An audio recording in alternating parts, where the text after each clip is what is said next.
Hey everybody, it's Chad. I'm out here in the backyard pruning some grapevines today, and I got some grapes I planted some of them a good while ago, and here's some on a trellis. Got these trellises set up here with mainly Concord grapes. Also back here I got a big Scuppernong grape on a big trellis. You don't do a lot of pruning on that one. It'll just grow, and you know, they have little small clusters of grapes, and I'll prune up around the bottom so we can walk in there and get the fruit a little easier, but you just sort of let it go. They're from North America. You know, most of these grapes come from Europe or other parts of the world, and you know, they've been growing them for centuries. I do okay. I have my ups and my downs. You know, some years I wouldn't get them pruned in time or not do a good job pruning. I'm gonna work on this one right here, and but I'll flip around and show you this one that I just pruned, and there's some canes there behind it pile on the ground. I got another one down here that I pruned with some canes, you can see right over here, but this one here is almost dead. I got to do something with that. I'm probably going to take it up and burn it. You know, any of these canes that we generate or cut off, what we prune off of here, we take and burn it because disease can kick in, and you know, we just don't want that dead material around. Try to get here where you got the sky as a backdrop and see what I'm going to do. You know, the idea here is to I've got a trellis set up with a high and a low rail here, high and a low wire, and I want to come up and have one go left and one go right, and come up to the top one and left and right. So I'm going to be trying to prune it down. I'm going to end up taking probably 75% of this material away, and prune this down, leave some good spurs with some good nodes to grow on, and I'll show you what those are after we get it pruned. But most of this material is going to go away, and several things that's going to do. One is it'll just help me train the vine to get it to grow the way it needs to grow to stay up on this trellis properly. Another thing, I'll get rid of any diseased or dead wood or something that's got a problem, and I'll just improve the plant health. And the main reason you do this is because when you prune grapes, your grape production goes way up. And so if I would just let it grow wild, it's not going to produce a lot of grapes. They'll start acting like the Scuppernongs, and they'll just be a few little small bunches. If I prune it properly, it can concentrate all of that energy that it's got in the plant going into a more controlled number of bunches, and therefore those bunches will be bigger, better, and have more sugar content, because all the resources are going into that number of clusters of grapes. So finding that right balance is a trick. I'm not great at it. I did take a class at Virginia Tech way back when. I thought it was going to be an easy A. Turned out to be one of the hardest classes I've ever had, because there's a lot of chemistry and horticulture and winemaking and grape growing, enology and venology. So anyway, here we go. I'm coming up this main trunk. I'm gonna try to go left and right, left and right. So the first thing I look at is what disease or bad wood do I have, because I may want to go ahead and get rid of that early, you know. And there are a couple things up here I don't like. You know, I look into when I cut a piece off, you know, that's all brown and dead. You know, it'll probably snap like a twig. Yep. So that's what I got to get rid of and burn. Put it in a little pile here. Here's an actual grape cluster I didn't pick from last year, you know. So that's where it came from. This little thing grew up out of that and produced grapes. Here's another one, probably a few more. So I'm looking for a branch that makes about 4 or 5 buds. That's what I'm going to leave. So as I'm looking up here, I'm like, I'll leave a few little ones, but I like this one right here. It's a pretty good one.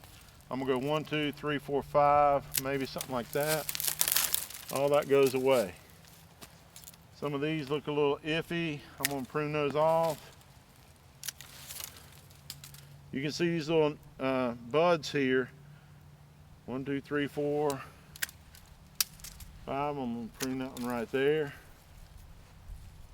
This one's coming from way down here. That one doesn't look good. I'm taking it off. Anything that doesn't look good and healthy is coming off. And what I want to leave, I'm going to leave about 4 or 5 buds. That will be where my grapes come from for this year. What else will grow out of there will be all the leaf on the runners, and of course they capture the sun, make the sugar, go to the grapes through photosynthesis and all that. So pruning these guys down. All right, the last thing I'm going to do is that one. So this may not be perfect. It's a pretty good start to this side, and as I finish, I'm sort of going to reevaluate. I may thin that out a little bit more. I likely will. Now, when I come left here, I've only got really this one, you know. So really, what I need to decide is, do I want to let this one continue to be that side, or do I want to make one of these become my left side? That's a hard call because this is really good looking wood, really good looking cane. So probably what I'm going to do is try to prune this back. Coming up here, 1, 2, 3, 4, 5. That looks good. Take all that off. Leave a few of these little spurs.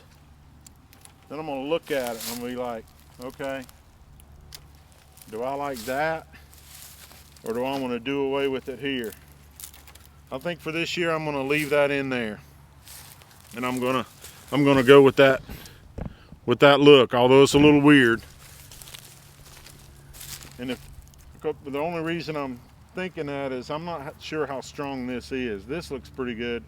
This wood looks pretty old. In fact, I think I'm just going to take that off, do away with all that, and let this be that side, that be that side. All right, tough decisions, you know. So then, now I've got my bottom right and left. It looks a little easier. Leave 3 or 4 nodes coming off, or coming off there. That's a long one. That one looks bad. So on this side I've got 1, 2, 3. All right, that looks pretty good. What's also neat, this is what I did last year. This one curves up and goes down here and turned out to be a really good cane for this side. So that, I had nothing here last year, but I decided to let this one go, and it looked like it worked pretty good. I'm gonna cut it and reevaluate, because just below that I also have this new one that came in, and I got this one down here. That one's too far down. I'm gonna take all that off. Now I gotta decide, am I gonna go with this one, or am I gonna go with this one? Or am I gonna leave both? So, there's a lot of wood coming out of that. A lot of cane.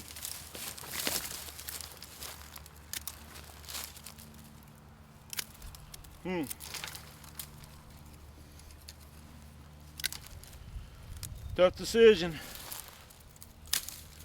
Somebody's got to make it though. Here we go.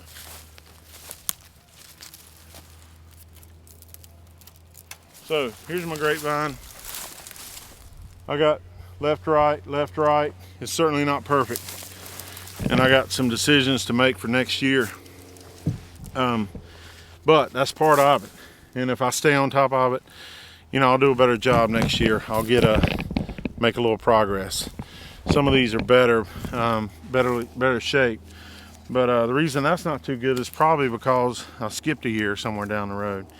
Anyway, one of the reasons I really like working grapes, I love the grape jelly, but I also, you know, just a part of doing it. And there's a lot of biblical references about grapes. Jesus used a lot of references in his parables and in his stories that he told the disciples and the people that he communicated with, and they understood it because grapes were very important to them. That was one of the main ways they could keep something clean and pure to drink.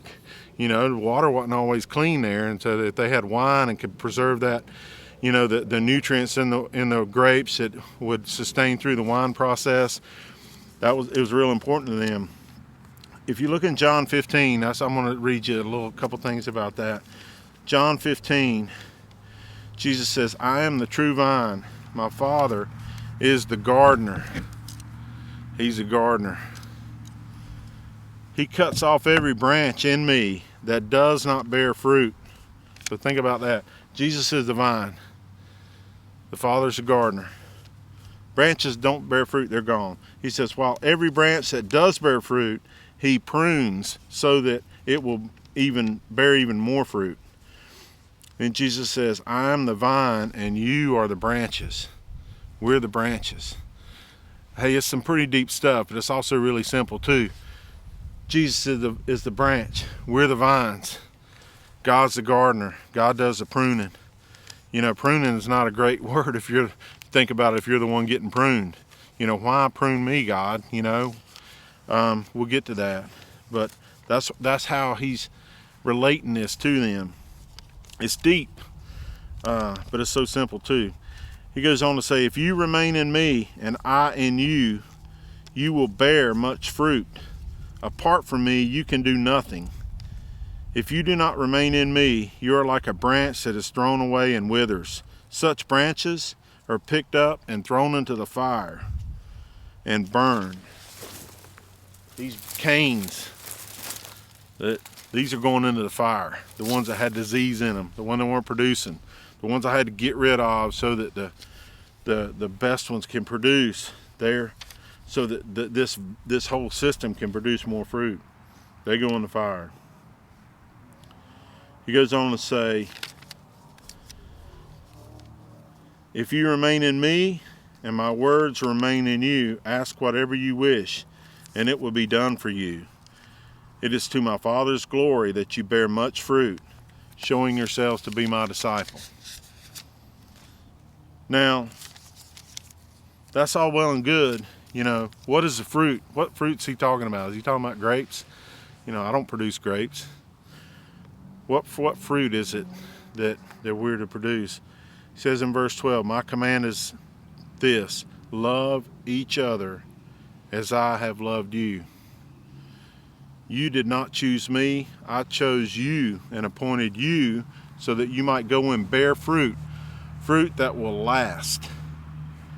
And so that whatever you ask in my name, the Father will give you. This is my command. Love each other. That's the fruit. That's the fruit we can produce. Through Christ and through God's pruning, that's the fruit we can produce. Deep stuff. I want you to think about it. I'm going to be thinking about it as I finish pruning up these vines. I'll bring you back here this fall and we'll see what kind of grapes we produced. I love you. God loves you. Don't forget that. Love somebody else.